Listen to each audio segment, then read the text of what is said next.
So money doesn't bring you happiness. It's never made me happy.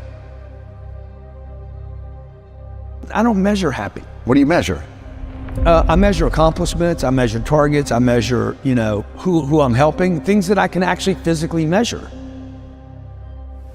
The reality is most of us don't dream big. You got the mindset, are you looking? Are you paying attention? You can do it, bro. You got to give something up. It's not you have to add something, you always have to give something up. Really? I've never been able to go from here to there and not give up something. They got me here. If you're gonna go from 0 to a millionaire, when you get to a millionaire, if you wanna go to the next level, you wanna go to 10 million, you will have to give up the millionaire life. That's why I said I gotta hold myself accountable to the goal. If I'm gonna have to keep reselling myself on this goal. People wanna create wealth for themselves, it's not just money, it's people. Not how much money I have. I mean, we all know about the wealthy person that has no friends. He's on a yacht by himself. And that's not wealth, right? It's just a bunch of money and material collections. To me, there's no way to create real wealth by just going inside. You gotta go out. I gotta add people. How do you get people to know who you are? I say almost yes to almost everything. Why do you say yes to everything? Because it connects me to another person. I need people to get to know who I am. I'm going to become somebody.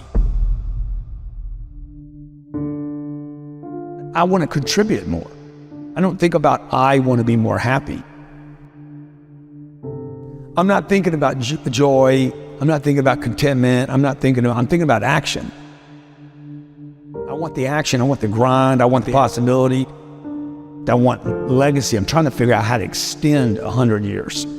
How could Grant Cardone still be relevant in 21, 23? Do I want more happiness? Dude, I want more time is what I want. And I want more health. Would time and health bring you more happiness? As long as I have people around me that I want to be around. I don't like being around people that don't do stuff. I don't like people that talk about doing something and don't. I don't like being around people that can't pay bills and can't throw in and can't contribute, because I know they can. Most of the people watching right now, everything you have budgeted for in your life, you can pay for. It's the things you didn't budget for, the big dream. But everything else, you got covered. Everything people pay attention to. House note, car note, electric bill, water bill, basics. Everything gets covered. What if you just added a whole bunch of other stuff to the list? What if we were all brought up to say, hey, we're gonna cover all this stuff? People would be even more productive. What would you say are the top 3 ways, the best ways to multiply money then? Get rid of it. You gotta get rid of it. First, you gotta make it. I gotta collect it. I gotta collect some. Then I gotta figure out, okay, this pays for this basic living. Everything above that, don't spend any more money. Like the rest of it, if this is $4,000 and I make 7, the entire 3 has gotta go into investments. Every month? Every single month. At some point, you gotta quit being a saver and gotta start being an investor. This is what we should have been taught in school, man. This is what we should have been taught as kids. Like, how do I do money? You do it with time, okay? You don't do it with a job. You're not gonna get $823,000 a year at a job. There's no job that's gonna hire you and pay you $823 without you having to go back to college and spend time and invest money. It just doesn't work like that. What do you think people in the middle class are doing that they should shift in their mindset in order to start getting out of that? Well, you don't borrow money to go to college. Why would you trade 5 or 6 or 7 years of the income? Time is money. So I wouldn't go to college. I would never buy a home. I would never put debt on a home. If I bought a home, I wouldn't put debt on it. And these are nevers for me on the come up.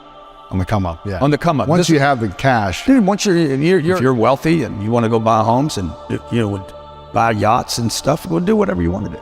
But on the come up, you would never spend your income. You would never spend primary income on improving the quality of your life. You would only invest And that's what I'm trying to teach my kids. Like Sabrina's, I let her pay all the bills. I've been doing this since she was probably 6. You pay the bill.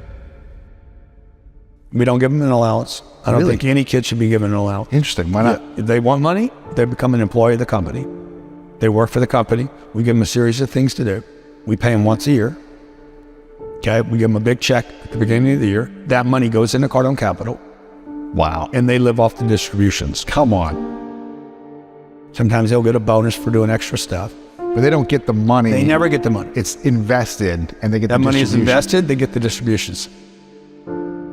They will create wealth over the next 10 years, but it'll be their own wealth. It's not something I gave them. If you could only teach your kids 3 lessons about money, Yeah. what would those lessons be? People. Number one, meet people. No one's a stranger. The money's a people game. 2, once you get it, don't lose it. And number 3, invest in things where you can never lose your capital. Now, the person watching this, she's a waitress and she's got 2 kids at home. She's like, I'm never gonna make 800. It's because you already gave up on the idea. Like you never said that's the target, and you keep thinking you got to wait tables, and you quit already. How many people are in debt in America? 40% of people that make $1 million a year still are living paycheck to paycheck. 40%? 40%. But that's not because of inflation. That's because they spent money they shouldn't have spent. They thought they were entitled to because they're millionaires. They live above their means. They live above their investments, not their means. How can we shift the relationship to money that we have so we can have a better experience emotionally and spiritually about money? Anything you're hiding, you're going to have problems with. The secret keeps you sick. First thing I look at every day is my money. I have a great relationship with my money. I'm not just gonna think about it, I'm gonna be somebody today. I'm gonna grow into who I should be. What I've done already is impossible. From where you came from and all these From things. where I yeah. came from, I should be dead. I should have been dead at 25 years old. Or in jail. Messed up forever. You know, instead I became this guy. And I mean, I'm grateful. And I don't know that I had any breaks. When people say, oh, you had luck, I'm like, You grinded, right? I've been grinding. And I'm proud of the grind. But I wanted to turn into something more than money. I'm going to feel good about a lot of places I go to and a lot of people I meet. Because I made more contributions than I didn't. I gave more than I took.